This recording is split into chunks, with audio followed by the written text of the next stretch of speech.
I've been seeing Vacation, Mm. your current show, and I mean the in the case of Vacation, it's I mean I have this line that I found from the description that these images often reference and critique American consumer culture, right? So that's Vacation, but also life in West America.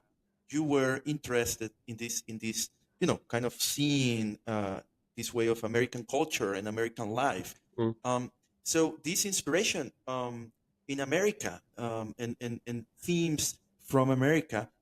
Why are you interested in these topics, Robert? What Yeah, is the meaning of that?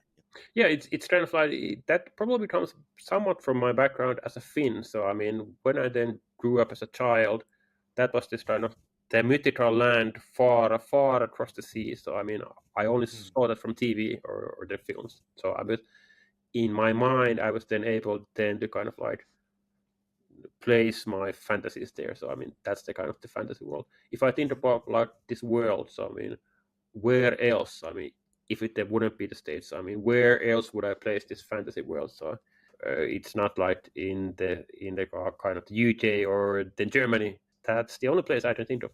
I'm also inspired by art. I mean, like artists like then Lars von Trier, who made films about the States, and he's then not even been there.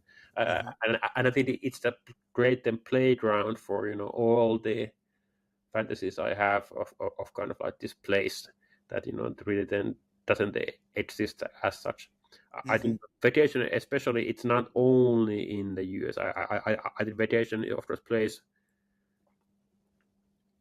I think I chose this theme for vacation because I think vacations as a concept, people go on vacation then to escape from their personal reality. So that we all live somewhere in some roles in some places in our lives, and we go on vacation then to escape. So that we want to see something else. We want to alter our reality, and I thought that's the perfect theme for like an AI art kind of like. So I can use AI then to express the kind of the hazy nature of kind of like our fantasies of kind of like this kind of magical realities we can see when we go on vacation somewhere else, and where then we enjoy and have fun, and it's like this fantastic world.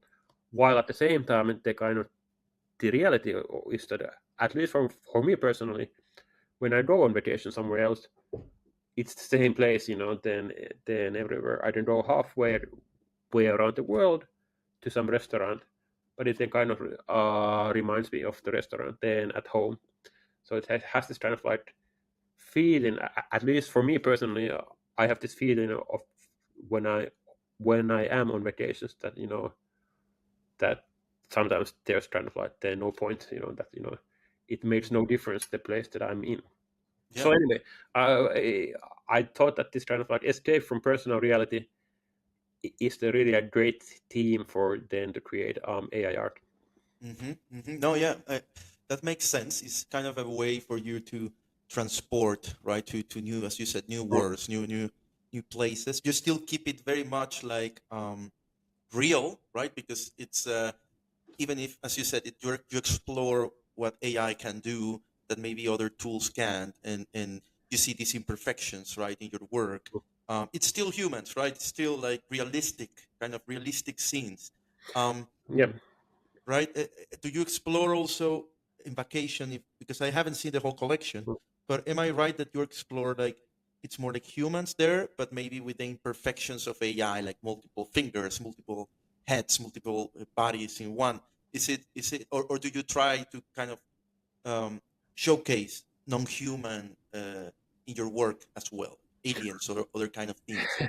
I think the thing I learned from my life in West America is that people respond well, and this goes to photography overall. It's not about AI art only, but people respond to photographs or AI, synthetic photographs of people. There's just something fundamentally in us that we they really love photographs of people and so on.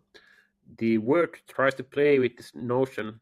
So yes, as mentioned, I'm here in photo London, and we just had a we, we just showed the work the first kind of set of people, and I think they all said the same. So they came in, and then we told them later on that that this is actually a 100% AI, and people were kind of like, oh, it's really.